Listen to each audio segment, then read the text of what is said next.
Historic days in Hawaii as same-sex marriage is now legal. And joining us this morning is Governor Abercrombie's Deputy Chief of Staff, Blake Oshiro. Thanks so much for being here this morning. Good morning. Thanks for having me. You said you got some rest finally. Yeah, it's been a long couple of weeks, but we got some rest last night.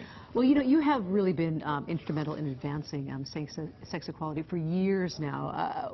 What stands out to you as to how the mood now as opposed to even a few years ago? You know, I first got elected in 2000, and that was shortly after the 1998 constitutional amendment.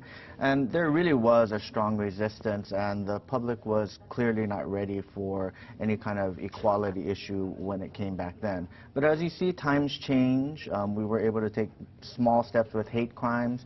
Then you saw a little bit opening up more with civil unions. And so now we've arrived at where we are today with the Marriage Equality Act 1 of special session. So do you think, in general, do you think people's perspectives really have changed, or have we just gotten more organized in how we address this issue?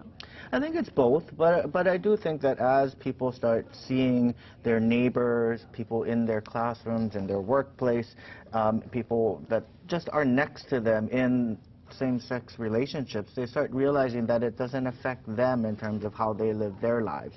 And so then a comfortability really comes around. And what you really see now is a lot more LGBT people coming out. And so once you start realizing your neighbor or your friend or your relative is actually an LGBT person, then an acceptance comes around as well.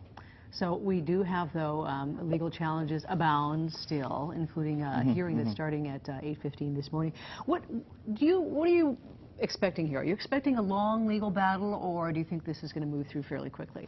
You know, the judge has preliminarily indicated that he plans to make a decision today on the temporary restraining order as to whether he's going to stop the marriage licenses that would be issued on December 2nd. And so that is a very high burden to get a TRO at this point. So the claim is that Act 1 is unconstitutional, and so that will really be a high burden for the plaintiffs to prove.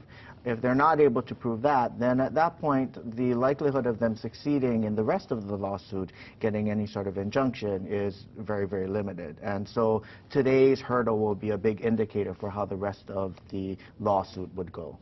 So from a greater perspective, I mean, Hawaii has been so influential in the country and really in the world as far as moving forward on this issue. What are your thoughts as to, you know, when we might get to the point of seeing this happen nationwide? Do you see enough momentum for this happening sometime in the near future? You know, I think what I've heard is, you know, there are a few more states that are going to be looking at this issue next. New Mexico has a challenge in their Supreme Court right now that could be issued any time now.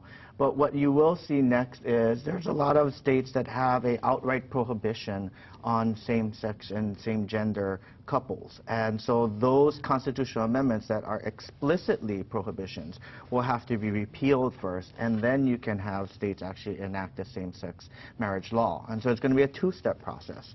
And so once you see some of those momentum start happening, then you'll start seeing a shift in terms of the amount of population in the nation that actually will have same-sex marriage. Well, Blake, thank you so much for being here, something that we all know that you've been so committed to, and great to see people so passionate on this issue carrying forward. Thank you. Thank you so much for having me this morning. All right. Well, you can watch this interview on our website, kitv.com. It is 6:47 right now. We'll be right back.